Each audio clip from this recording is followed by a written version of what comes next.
बिस्मिल्लाहिर्रहमानिर्रहीम। अस्सलाम वालेकुम डियर स्टूडेंट, कैसे हैं आप? उम्मीद है सब ठीक ठाक होंगे।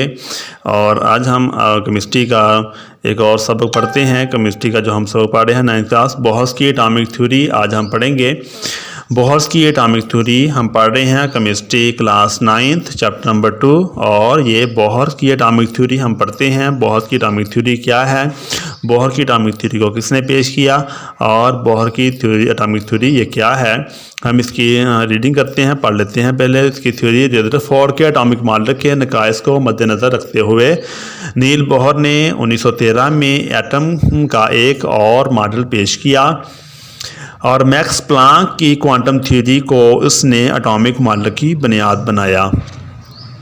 रदरफोर्ड के एटॉमिक मॉडल के नकाइस को मद्देनज़र रखते हुए नील बोहर ने 1913 में एटम का एक और मॉडल पेश किया। मैक्स प्लांक की क्वांटम थ्योरी को उसने एटॉमिक मॉडल की बुनियाद बनाया। बोहर्स के एटॉमिक मॉडल के मुताबिक एक एटम में हरकत करते हुए इलेक्ट्रॉन्स ना तो एनर्जी जज़ब करते हैं और ना खारिज करते हैं। बोहर्स के जो एटॉमिक मॉडल है, बोहर्स के एटॉमिक मॉडल के मुताबिक एक एटम में हरकत करते हुए इलेक्ट्रॉन्स ना तो एनर्जी जज़ब करते हैं और ना खारिज करते हैं। नंबर 2, इलेक्ट्रॉन्स मखसूस एनर्जी के मदार जो ऑर्बिट में गर्दिश करते हैं जो एनर्जी लेवल कहलाते हैं। इलेक्ट्रॉन्स मखसूस एनर्जी के मदार या ऑर्बिट में गर्दिश करते हैं जो एनर्जी लेवल कहलाते हैं। और तीसरा जो पॉइंट था वो ये था कि किसी ऑर्बिट में गर्दिश करते हुए इलेक्ट्रॉन्स की एनर्जी की मकदार मुतय्यन या क्वांटाइज होती है। तो ये बोहर्स के एटॉमिक मॉडल में ये तीन बातें ज़हननशीन करनी है कि एक आटम में हरकत करते हुए इलेक्ट्रॉन्स ना तो एनर्जी जज़ब करते हैं और ना खारिज करते हैं। एक एटम में हरकत करते हुए इलेक्ट्रॉन्स ना तो एनर्जी जज़ब करते हैं और ना खारिज करते हैं। नंबर 2 क्या है, इलेक्ट्रॉन्स मखसूस एनर्जी के मदार या ऑर्बिट में गर्दिश करते हैं जो एनर्जी लेवल कहलाते हैं। यानी इलेक्ट्रॉन्स जो हैं ये जब गर्दिश करते हैं तो ये जिस जगह पर गर्दिश करते हैं उनको एनर्जी लेवल कहते हैं और उनकी जो एनर्जी की मकदार है वो मखसूस होती है। हर ऑर्बिट में एनर्जी की जो मकदार है वह मखसूस होती है और इलेक्ट्रॉन एक मखसूस एनर्जी के मकदार में ही गर्दिश कर सकता है। तीसरी बात यह है किसी ऑर्बिट में गर्दिश करते हुए इलेक्ट्रॉन्स की एनर्जी की मकदार मुतय्यन या क्वांटाइज होती है। यानी अगर इलेक्ट्रॉन के पास उतनी एनर्जी है तो फिर वो अपने मुकर्ररा ऑर्बिट में जाकर गर्दिश कर सकता है। अगर इलेक्ट्रॉन से जो एनर्जी है वो कम हो जाए तो वो निचले ऑर्बिट में चला जाएगा। अगर उससे एनर्जी इलेक्ट्रॉन में ज़्यादा हो जाए तो वो फिर हायर ऑर्बिट में यानी उससे ऊंचे वाले उससे अपने बुलंद वाले ऑर्बिट में गर्दिश चला जाता है। इस तरह एक इलेक्ट्रॉन अपने न्यूक्लियस के गिर्द ऑर्बिट में गर्दिश करते हैं। तो ये था बोहर्स की एटॉमिक थ्योरी के जो पॉइंट थे वो ये थे। बोहर्स के एटॉमिक मॉडल के मुताबिक एक एटम में हरकत करते हुए इलेक्ट्रॉन ना तो एनर्जी जज़ब करते हैं और ना खारिज करते हैं। नंबर 2, इलेक्ट्रॉन मखसूस एनर्जी के मदार या ऑर्बिट में गर्दिश करते हैं जो एनर्जी लेवल कहलाते हैं। किसी ऑर्बिट में गर्दिश करते हुए इलेक्ट्रॉन्स की एनर्जी की मकदार मुतय्यन या क्वांटाइज होती है। अब हम डायग्राम की तरफ चलते हैं। डायग्राम में इसको वजाहत से पढ़ने की कोशिश करते हैं कि ये हमने दरमियान में एक न्यूक्लियस है, न्यूक्लियस बहुत छोटा सा है न्यूक्लियस और उसके गिर्द ये ऑर्बिट है। फर्स्ट ऑर्बिट न्यूक्लियस के बिल्कुल करीब ऑर्बिट है, इसको मदार कहते हैं, ये पहला मदार है और इसको हम N1 से ज़ाहिर करते हैं। इसके बाद ये दूसरा मदार है, ये दूसरा मदार है, इसको N2 से ज़ाहिर किया करते हैं, हम कर सकते हैं।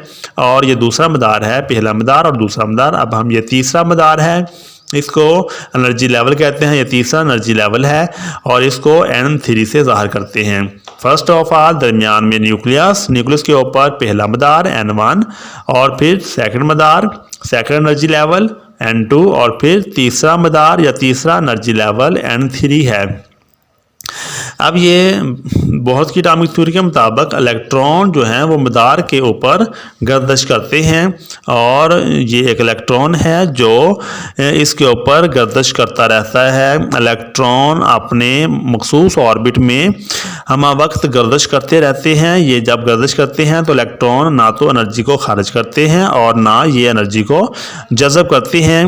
इलेक्ट्रॉन एनर्जी को खारिज या जज़ब नहीं करते। किसी एक मखसूस मदार में गर्दिश करते हुए इलेक्ट्रॉन एनर्जी को खारिज भी नहीं करते और जज़ब भी नहीं करते। लेकिन अगर कोई इलेक्ट्रॉन एनर्जी को जज़ब करता है, इलेक्ट्रॉन जैसे ही एनर्जी को जज़ब करेगा वो अपने ऑर्बिट से अपने ऊपर वाले ऑर्बिट में चला जाएगा। एनर्जी जज़ब करके एक इलेक्ट्रॉन हायर ऑर्बिट में मूव कर जाता है, चला जाता है। यानी इलेक्ट्रॉन जब एनर्जी जज़ब करते हैं तो वो नीचे वाले ऑर्बिट से ऊपर वाले ऑर्बिट में हरकत करके चले जाते हैं।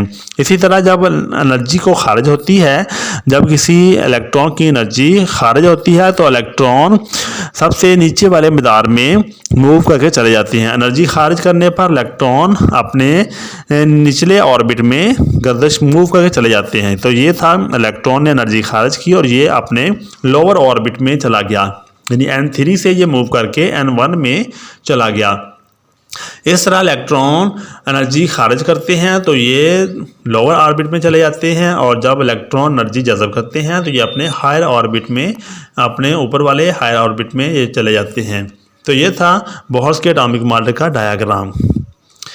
बोहर्स का एटॉमिक मॉडल मंदरजा ज़ैल मफरूज़ों पर मबनी था। बोहर्स का जो एटॉमिक मॉडल है वो जिन मफरूज़ों पर मबनी था वो ये हैं। नंबर 1, हाइड्रोजन एटम एक छोटे से न्यूक्लियस पर मुश्तमिल है। इसमें इलेक्ट्रॉन न्यूक्लियस के गिर्द रेडियस r के किसी एक गोल ऑर्बिट में गर्दिश करते हैं। हाइड्रोजन का एटम एक छोटे से न्यूक्लियस पर मुश्तमिल है। इसमें इलेक्ट्रॉन न्यूक्लियस के गिर्द रेडियस r में किसी एक गोल ऑर्बिट में गर्दिश करते हैं। नंबर 2, हर ऑर्बिट की एक मखसूस एनर्जी है जो कि क्वांटाइज्ड है। हर ऑर्बिट की एक मखसूस एनर्जी है जो कि क्वांटाइज्ड है। क्वांटाइज का मतलब है मखसूस एनर्जी, यानी हर ऑर्बिट के अंदर एक मखसूस एनर्जी होती है और उस एनर्जी के मुताबिक ही इलेक्ट्रॉन वहाँ पर गर्दिश कर सकते हैं। अगर इलेक्ट्रॉन के अंदर उतनी एनर्जी है तो वो अपने उस मदार में, उस ऑर्बिट में जाकर मूव कर सकते हैं, अदरवाइज वो लोअर ऑर्बिट में ही रहेंगे। तो क्वांटाइज का मतलब है मखसूस एनर्जी, यानी एनर्जी की एक ख़ास मकदार है जिसको क्वांटाइज कहते हैं। नंबर 3, जब तक एक इलेक्ट्रॉन किसी मखसूस ऑर्बिट में रहता है ये एनर्जी खारिज या जज़ब नहीं करता। जब तक एक इलेक्ट्रॉन किसी मखसूस ऑर्बिट में रहता है तो ये एनर्जी खारिज या जज़ब नहीं करता। एनर्जी जज़ब या खारिज उस वक्त होती है जब इलेक्ट्रॉन एक ऑर्बिट से दूसरे ऑर्बिट में जाता है। जब इलेक्ट्रॉन एक ऑर्बिट से दूसरे ऑर्बिट में जाएगा तो फिर क्या होगा, एनर्जी खारिज होगी या जज़ब होगी। इस तरह चौथा पॉइंट है, जब इलेक्ट्रॉन कम एनर्जी वाले ऑर्बिट से ज़्यादा एनर्जी वाले ऑर्बिट में मुंतकिल होता है तो ये एनर्जी जज़ब करता है। इसी तरह जब इलेक्ट्रॉन ज़्यादा एनर्जी वाले ऑर्बिट से कम एनर्जी वाले ऑर्बिट में वापस आता है तो ये एनर्जी क्या करता है, खारिज करता है। जब इलेक्ट्रॉन कम एनर्जी वाले ऑर्बिट से ज़्यादा एनर्जी वाले ऑर्बिट में मुंतकिल होता है तो ये एनर्जी को जज़ब करता है। मतलब ये कि जब एनर्जी इलेक्ट्रॉन को जज़ब करेगा तो ये नीचे वाले ऑर्बिट से ऊपर वाले ऑर्बिट में मुंतकिल हो जाता है। इसी तरह जब इलेक्ट्रॉन ज़्यादा एनर्जी वाले ऑर्बिट से कम एनर्जी वाले ऑर्बिट में वापस आता है तो ये एनर्जी को खारिज करता है। इलेक्ट्रॉन ज़्यादा एनर्जी वाले ऑर्बिट से कम एनर्जी वाले ऑर्बिट में क्या करेगा, आने के लिए एनर्जी को खारिज करेगा, तो फिर ये लोअर एनर्जी ऑर्बिट में आ जाता है। एनर्जी में इस तब्दीली डेल्टा ई को प्लैंक्स की इस मसाबात से मालूम किया जा सकता है। एनर्जी में इस तब्दीली यानी डेल्टा ई, ये अलामत डेल्टा की है, डेल्टा ई को प्लैंक्स की इस मसाबात से मालूम किया जा सकता है। डेल्टा ई बराबर है E2 minus E1। Delta E बराबर E2 माइनस E1 बराबर h म्यू। तो ये थी मसावात, प्लैंक्स की मसावात, जिसमें हमने एनर्जी में तब्दीली को ज़ाहिर कर सकते हैं। डेल्टा ई बराबर E2 माइनस E1 बराबर h म्यू। यहाँ h जो है ये प्लैंक्स कांस्टेंट है जिसकी कीमत 6.63 मल्टीप्लाई 10⁻⁻34 है, और म्यू जो है रोशनी की फ्रीक्वेंसी है। पांचवा पॉइंट है, इलेक्ट्रॉन सिर्फ इन ऑर्बिट में हरकत कर सकते हैं जिनका एंगुलर मोमेंटम mvr बराबर nh/2π होता है।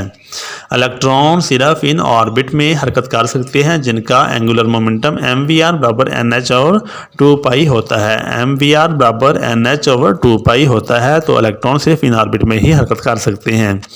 तो ये था हमारा आज का टॉपिक जिसमें हमने बोहर्स की एटॉमिक थ्योरी को पढ़ा। बोहर्स की एटॉमिक थ्योरी हमने पढ़ी है। बोहर्स की एटॉमिक थ्योरी के मुताबिक हमने पढ़ा है कि एक एटम में किस तरह इलेक्ट्रॉन हरकत करते हैं और इलेक्ट्रॉन एनर्जी को जज़ब जज़ब और ख़ारिज कैसे करते हैं। फिर हमने बहुत के एटॉमिक मॉडल के मफरूज़े पढ़े कि उसका मफरूज़ा किस पैटर्न पर मबनी था। तो उम्मीद है कि जो हमने आज जो सबक पढ़ा है वो आपको अच्छी तरह से समझ आ गया होगा। हमारे चैनल को सब्सक्राइब कर दें ताकि जो भी नई वीडियो बने वो आप तक पहुँचती रहे। मज़ीद वीडियो देखने के लिए हमारे चैनल को सब्सक्राइब करें। तब तक के लिए इजाज़त दीजिए। अल्लाह हाफिज़।